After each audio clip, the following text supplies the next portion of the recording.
Hello, నేను miss రావు. CM గారు కొత్త సోఫా పంపించా, మీరు దాంట్లో కూర్చోండి. ఈ డైలాగు ఎక్కడుందో తెలుసా? పుష్ప 2లో ఉన్నటువంటి డైలాగు.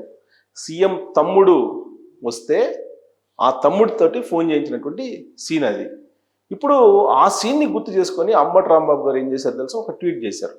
ఏం ట్వీట్? ఆయన చేసినటువంటి ట్వీట్ ఇక్కడ చూడండి. పూర్తి పరిష్కారానికి సోఫా పంపాల్సిందే, ఇది ఆయన చేసినటువంటి ట్వీట్. దీని క్లోజప్లో కూడా చూపించవచ్చు. అంబటి రాంబాబు వైఎస్ఆర్ కాంగ్రెస్ పార్టీకి సంబంధించినటువంటి కీలకమైన లీడరు, ప్లస్ బేసికల్గా ఆయన అడ్వకేట్ కూడా, సీనియర్ పొలిటీషియను, చాలా సెటరిక్గా మాట్లాడుతూ ఉంటారు. అలాగే ఒక ఫైర్ బ్రాండ్ వైఎస్ఆర్ కాంగ్రెస్ పార్టీలో కూడా ఆయనకి పేరుంది. ఆయన సినిమా స్టార్స్ అందరూ కూడా రేవంత్ రెడ్డి గారిని కలిసినటువంటి సందర్భంగా ఒకే ఒక వ్యాఖ్యంతో ఎక్స్లో ట్వీట్ చేశారు. ఏం ట్వీట్ చేశారు? పరిష్కారానికి సోఫా చేయాల్సిందే. అంటే ఇది పుష్ప 2 సినిమాలో ఉన్నటువంటి డైలాగ్ని జస్ట్ 2 మాటల్లో ఆయన చెప్పేశారు. దీన్ని ఎవరి గురించి చెప్పారు, ఎవరి గురించి ట్వీట్ చేశారు అని అంటే మీకు చాలా స్పష్టత ఉంటుంది అనుకుంటా, నాకన్నా కూడా. బట్ నేనైతే డైరెక్ట్గా చెప్పలేను. ఒకటి మాత్రం చెప్పగలను, సూట్ కేసు కాదు, ఇక సోఫా బేరు అని టైటిల్ పెట్టారు మా వాళ్ళు. బహుశా వ్యంగ్యంగా పెట్టుంటారు. ఇది ఎందుకు పెట్టారంటే, కేటీఆర్ గారు తరచూ ఈ మాట అంటుంటారు, ఢిల్లీకి వెళ్ళేటప్పుడు ఈ సూట్ కేసులు ఏదో మోసుకొని పోతుంటారని. బట్ నేనైతే నమ్మను. కేటీఆర్ గారు తరచూ రేవంత్ రెడ్డి గారి మీద చేసేటువంటి ఆరోపణ అలా జరగలేదు, అలా జరగదు అని కూడా నాకు తెలుసు. బట్ కేటీఆర్ గారు అనేటువంటి మాటనే నేను చెప్తున్నా, సూట్ కేసు కాదు ఇది, ఇక సోఫా బేరం. ఎవరు చెప్పారు? అంబటి రాంబాబు గారు చెప్పారు. ఇది నేను చెప్పింది కాదు. అందుకే ఇలాంటి టైటిల్ మా వాళ్ళు పెట్టారు. బట్ ఆయన చేసినటువంటి ట్వీట్లో చాలా అర్థం ఉంది. ఇది అల్లు అర్జున్ గారు సక్సెస్ మీట్లో మాట్లాడుతూ తెలంగాణ సీఎం అని చెప్పి ఆపారు. ఆ వీడియోనే అరెస్ట్కి దారి తీసింది అనేటువంటిది చాలామంది నమ్ముతూ ఉంటారు. ఈగో క్లాష్ అటు రేవంత్ రెడ్డి గారికి ఇటు అల్లు అర్జున్కి మధ్య వచ్చింది. దాని ఫలితమే అరెస్టు అనే దాన్ని చాలా మీడియాల్లో అలాగే సోషల్ మీడియాలో కూడా ప్రాచుర్యం పొందింది. అంతకంటే ఎక్కువగా ఈ ట్వీట్ కనిపిస్తుంది. ఆ రోజున అల్లు అర్జున్ గారు సక్సెస్ మీట్లో మాట్లాడినటువంటి వీడియోని కట్ చేసి కేటీఆర్ గారు వైరల్ చేశారు. దాన్ని పెద్ద ఎత్తున వైరల్ చేశారు. దాన్ని ప్రాచుర్యం పొందింది. అది లాస్ట్కి సీఎం రేవంత్ రెడ్డి గారి వద్దకు వెళ్ళేంత ఫోర్స్ఫుల్గా వైరల్ అయింది. మరి దానికంటే ఫోర్స్ఫుల్ అనుకుంటున్నా ఈ ఎక్స్లో చేసినటువంటి ఈ ట్వీట్. మరి దీనికి ఏం జరగబోతుంది రాబోయేటువంటి రోజుల్లో అనే దాని మీద మనం అంచనా వేసుకుంటే కనుక, ఇప్పుడు ఆల్రెడీ తెలంగాణ ప్రభుత్వానికి అలాగే టాలీవుడ్కి మధ్య కొంత సఖ్యత ఏర్పడింది అని చెప్పి భావిస్తున్నారు. దానికి కారణం ఏంటంటే, దిల్ రాజు గారు అమెరికా నుంచి వచ్చి గేమ్ చేంజ్ చేసేసారు. ఆయన గేమ్ చేంజర్ ప్రమోషన్లో ఉన్నారు అమెరికాలో. మొన్నటి వరకు కూడా ఆయన బుధవారం రోజు దిగి గురువారం రోజు సినిమాకు సంబంధించిన పెద్దల్ని తీసుకెళ్ళి రేవంత్ రెడ్డి గారి దగ్గర కూర్చోబెట్టారు. ఆ సందర్భంగా మ్యూచువల్గా మాట్లాడుకున్నారు. దేని గురించి మాట్లాడుకున్నారు? సంజయ్ థియేటర్లో జరిగినటువంటి దురదృష్టకరమైనటువంటి సంఘటన గురించి మాట్లాడుకున్నారా? ఆ సంఘటన నుంచి వచ్చినటువంటి పరిణామాల గురించి మాట్లాడుకున్నారా? ప్రభుత్వం తాజాగా తీసుకున్నటువంటి కీలకమైనటువంటి సంచలనమైనటువంటి నిర్ణయం గురించి వాళ్ళు మాట్లాడుకున్నారా? పరిష్కారం వచ్చిందా అని అంటే, అంబటి రాంబాబు గారు పరిష్కారానికి సోఫా చేయాల్సిందే అని అంటున్నారు. అంటే దాని అర్థం ఏంటి? ఆ విధమైనటువంటి వ్యాఖ్యలు చేసినటువంటి వాళ్ళ మీద రేవంత్ రెడ్డి గారు ఎలాంటి చర్యలు తీసుకోవాలి? ఇది ప్రత్యక్షంగా చెప్పాల్సిన అవసరం లేదు. పుష్ప 2 సినిమా చూసిన ప్రతి వాళ్ళకి ఈ ట్వీట్లో ఉన్నటువంటి అర్థం ఏంటి అనేది తెలుస్తుంది. రేవంత్ రెడ్డి గారు సినిమాకు సంబంధించిన పెద్దలను కలిశారు. వెటరన్ హీరోలుతో పాటు సినిమాకు సంబంధించిన డైరెక్టర్లు, కొంతమంది, అలాగే కొంతమంది సినిమాకు సంబంధించినటువంటి వాళ్ళు కలిశారు. ఎవరెవరు కలిశారు అనేది నేను చెప్పడం కన్నా కూడా ఒక ఫోటోలో మీ అందరికి కనిపిస్తుంది. ఇక్కడ సురేష్ గారు దగ్గుబాటి, తర్వాత ఇక్కడ దిల్ రాజు గారు. హీరోల విషయానికి వచ్చేటప్పటికి అక్కినేని నాగార్జున గారు అలాగే వెంకటేష్ వీళ్ళిద్దరు ఉన్నారు వెటరన్ హీరోస్. మిగతా వాళ్ళు పాపులర్ హీరోస్. ఇప్పుడు టాలీవుడ్ని షేక్ చేస్తున్నటువంటి హీరోలు ఎవరు కనిపించలా.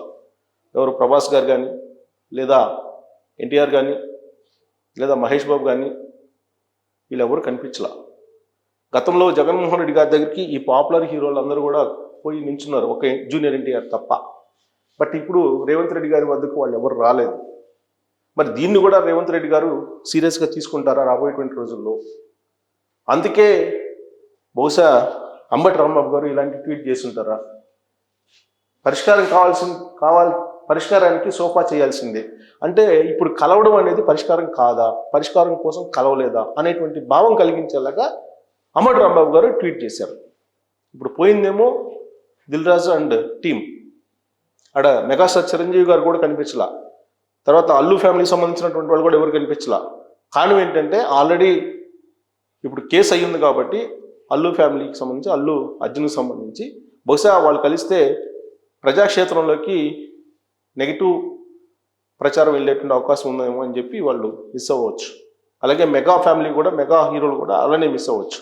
కానీ చిరంజీవి గారు కాంగ్రెస్ పార్టీకి సంబంధించిన లీడరు. ఆ విషయాన్ని నేను చెప్పడం కాదు, రేవంత్ రెడ్డి గారే చెప్పారు. ఢిల్లీలో జరిగినటువంటి ఇండియా టుడే కాన్క్లేవ్లో చాలా క్లియర్గా చిరంజీవి గారు కాంగ్రెస్ పార్టీ, అల్లు అర్జున్ మామ కంచర్ల చంద్రశేఖర్ రెడ్డి గారు కాంగ్రెస్ పార్టీ, అల్లు అర్జున్ సతీమణి తనకు బంధువు అనేటువంటి విషయాన్ని రేవంత్ రెడ్డి గారు చెప్పారు. అయినప్పటికీ చట్టం తన పని తాను చేసుకోబోతుంది, అందుకే అల్లు అర్జున్ని అరెస్ట్ చేయాల్సి వచ్చింది అనేటువంటి విషయాన్ని చెప్తూ ఆయన ఏమన్నా పాకిస్తాన్ ఇండియా బోర్డర్లో ఫైట్ చేశాడా? ఆయన రాగానే అందరూ పోయి అభినందించడానికి, లేదా ఆయన్ని గౌరవించడానికి, ఇలాంటి వ్యాఖ్యలన్నీ కూడా రేవంత్ రెడ్డి గారు చేశారు. చాలా హీట్ ఎక్కించారు. ఎందుకు హీట్ ఎక్కించారు అనే దాని మీద రకరకాల కోణాలు కూడా వినిపిస్తున్నాయి.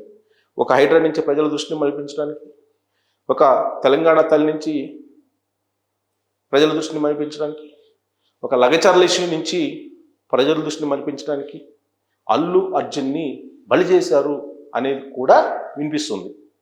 అంటే సమాజంలో రకరకాల భిన్నాభిప్రాయాలు ఉంటాయి. ఒక సంఘటన జరిగినప్పుడు ఎవరి కోణంలో వాళ్ళు ఆలోచించుకుంటుంటారు. ఇలాంటివన్నీ కూడా వినిపిస్తున్నాయి. రైతు బంధు అంటారు, రైతు బంధు వేయట్లేదు, దాన్ని డైవర్ట్ చేయడానికి అంటారు. అలాగే వరి ధాన్యం కొనటం లేదు, దాన్ని హైలైట్ కాకుండా దాన్ని డైవర్ట్ చేయడానికి అని చెప్పి చెప్తూ ఉంటారు. ఇలా రకరకాలుగా ఎవరి కోణాల నుంచి వాళ్ళు మాడుకుంటున్నారు. కారణం ఏమైనప్పటికీ కూడా అల్లు అర్జున్ ఇష్యూ వచ్చిన తర్వాత గత 3 వారాల నుంచి, పుష్ప 2 రిలీజ్ అయిన తర్వాత నుంచి టోటల్గా Allu family, mega family Pushpa 2 గురించి చర్చ జరుగుతుంది. ఈ చర్చ జరుగుతున్న సందర్భంలో దీనికి ఎక్కడో దగ్గర ఫుల్ స్టాప్ పెట్టాలి అనేటువంటి ఉద్దేశంతో సినిమా పెద్దలు ఒక నిర్ణయం తీసుకొని రేవంత్ రెడ్డి గారిని కలిశారు. దీని వెనుక బహుశా నేను అనుకోవటం గేమ్ చేంజర్ సినిమా త్వరలోనే విడుదల కాబోతుంది.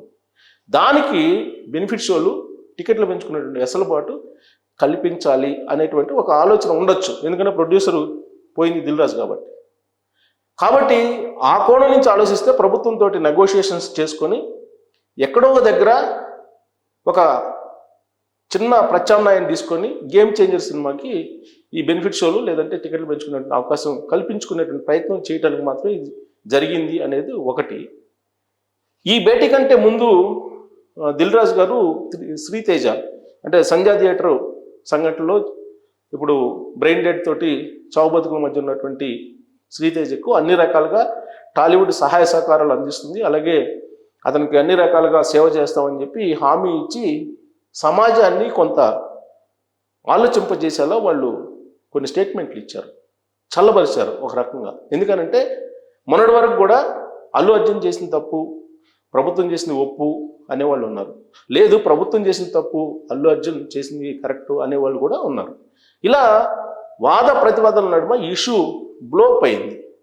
దీన్ని తగ్గించడానికి లేదా ఫుల్ స్టాప్ పెట్టడానికి ఒక ప్రయత్నం అయితే సినిమా పెద్దలు చేశారు. దానికంటే ముందు రేవంత్ రెడ్డి గారికి ఎలా చెప్తే వింటారో ఒక రిహార్సల్ కూడా వేసుకున్నారు. సో రేవంత్ రెడ్డి గారిని సినిమా పెద్దలు కలిసినప్పుడు ఆయన సినిమా పెద్దలను కూడా కోరారు, కొన్ని హైదరాబాద్కి లేదా తెలంగాణకి ఉపయోగపడేలాగా టాలీవుడ్ పనిచేయాలి అనేటువంటి ఒక డిమాండ్ని సినిమా పెద్దల ముందు ఉంచినట్టు తెలుస్తుంది.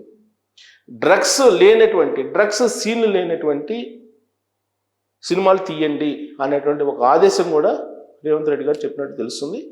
దీంతోపాటు హైదరాబాద్ని హైలైట్ చేస్తూ హైదరాబాద్కి ఒక ప్రత్యేకమైన గుర్తింపు తీసుకొచ్చేలా, పర్యాటకుల్ని ఆకర్షించేలా, విదేశీ పర్యాటకులు పెద్ద ఎత్తున తెలంగాణకు వచ్చేలాగా మీరు ప్రమోట్ చేయటం అనేది మీ బాధ్యత, కాబట్టి మీరు చెయ్యండి అని కొన్ని కండిషన్స్ రేవంత్ రెడ్డి గారు పెట్టి సినిమా పెద్దలను పంపించినట్టు తెలుస్తుంది. ఇది మనకు వినిపిస్తున్నటువంటి సమాచారం.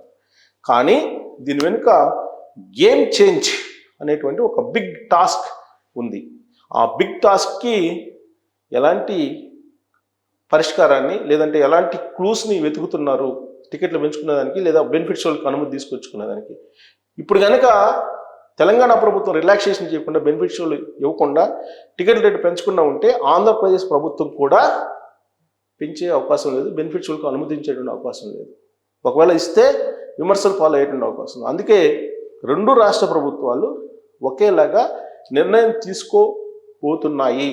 ఈ భేటీ యొక్క లక్ష్యం కూడా అదే అనేటువంటిది వినిపిస్తుంది. బహుశా ఆ కోణం నుంచి ఆలోచించి అంబటి రాంబాబు గారు పరిష్కారానికి సోఫా చేయాల్సిందే అనేటువంటి ఒక ట్వీట్ ఎక్స్ పేజీలో చేశారేమో అని అనిపిస్తుంది.